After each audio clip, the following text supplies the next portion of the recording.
लक्ष्मी का अपने घर में पूरा दबदबा था।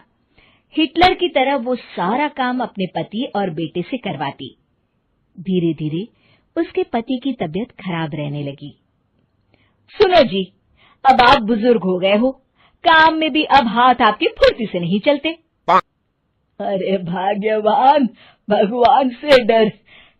तुझसे मैंने शादी अपने इकलौते बेटे के अच्छे पालन पोषण के लिए की थी, लेकिन तूने तो उसका बेड़ा गर्क कर दिया। मैंने क्या किया? पढ़ाया लिखाया, अब नौकरी नहीं लग रही तो मैं कैसे जिम्मेदार हो गई? अब घर में बैठकर रोटी तोड़ रहा था तो मैंने कहा काम ही कर ले। एक तो भला करो और ऊपर से बातें सुनो। तभी सारंग वहां आ जाता है। बहुत भूख लगी है माँ, कुछ खाने को दे दो। अब तुम्हारे पापा का हाथ तो चल नहीं रहा है। मैं ही जा रही हूँ आज किचन में, बनाती हूँ कुछ। हे भगवान, कैसे होगा इतना काम मुझसे? लक्ष्मी किचन में काम कर रही होती है कि तभी अचानक उसे आइडिया आता है। अरे मैं भी ना, अरे यहाँ तो फ्री की नौकरानी ला सकती हूँ मैं, फिर मैं क्यों खाना बना रही हूँ? उस दिन लक्ष्मी सारंग की पसंद का खाना बनाती है और बैठकर उसे बड़े ही प्यार से खिलाती है। खा ले बेटा, खा ले, पेट भर के खा ले। अरे रुक, मैं तेरे लिए ना गर्मा गर्म रोटियां लाती हूँ। सारंग और उसके पिता एक दूसरे की ओर बड़े ही हैरानी से देखते हैं। बेटा सारंग, जरूर दाल में कुछ काला है, वरना ये औरत तो हमें बासी खाना भी सुकून से ना खाने दे। सुनील की बात लक्ष्मी सुन लेती है और जोर जोर से चिल्लाने लगती है। अरे हाँ, भलाई का तो जमाना ही नहीं रहा। एक तो आग में खुद को जलाकर तुम लोगों के लिए खाना बना रही हूँ और ऊपर से तुम्हें दाल काली लग रही है। अरे माँ, पिताजी का ये मतलब नहीं था, तुम बुरा मत मानो। अरे हाँ बेटा, तू कहता है तो मान लेती हूँ। लक्ष्मी सारंग के पास बड़े ही प्यार से बैठ जाती है और फिर कहती है, बेटा मैंने ना तेरी शादी करने की सोच ली है। अब तेरे पिताजी के हाथ भी नहीं चलते तो सोच रही हूँ तेरे लिए बीवी ले आऊं। अब पता नहीं ना मैं भी कब मर जाऊं। अब ऐसे भाग्य भी कहाँ है हमारे। क्या कहा?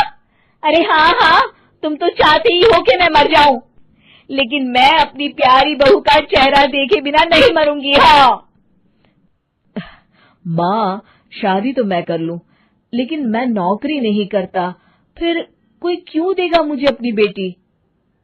अरे क्यों नहीं देगा बेटी? इतना बड़ा घर, खेल खलियान है, किस चीज की कमी है हमारे पास? जो आएगी राज करेगी, राज। हम तो ना कर पाए राज, ये बोलो कि एक और नौकर तुम्हारे पास आ जाएगा। मैं कहती हूँ चुप हो जाओ। अरे खुद के घर का खाना बनाएगी तो क्या नौकरानी हो जाएगी? अब तुमसे तो किचन का काम होता नहीं, तो कोई तो करेगा ना। ठीक है माँ, तुम जैसा सही समझो बस। अब मेरी एक शर्त है, लड़की जो भी हो वो दिखने में कैसी भी हो या कहीं की भी हो, बस पढ़ी लिखी होनी चाहिए। अरे हाँ, ला देंगे पढ़ी लिखी बेटा, मैंने कौन सा काम करवाना है उससे। हाँ।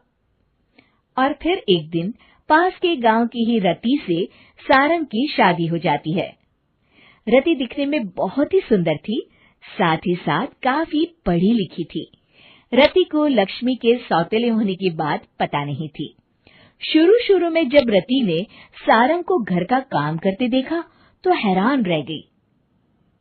अरे ये तो अच्छी बात है कि आप घर का काम करते हैं, लेकिन मैं तो घर में ही हूं ना, आप क्यों कर रहे हैं जी? जाइए आप नौकरी के लिए अप्लाई कीजिए ना। तभी लक्ष्मी वहां आ जाती है। अरे रति बहू, करने दे उसे काम। और हाँ, मेरे घर के कुछ नियम है, कायदे हैं, यहाँ बीच में ना ही बोलो तो तुम्हारे लिए अच्छा होगा। रति को लक्ष्मी की बात कुछ अजीब सी लगती है।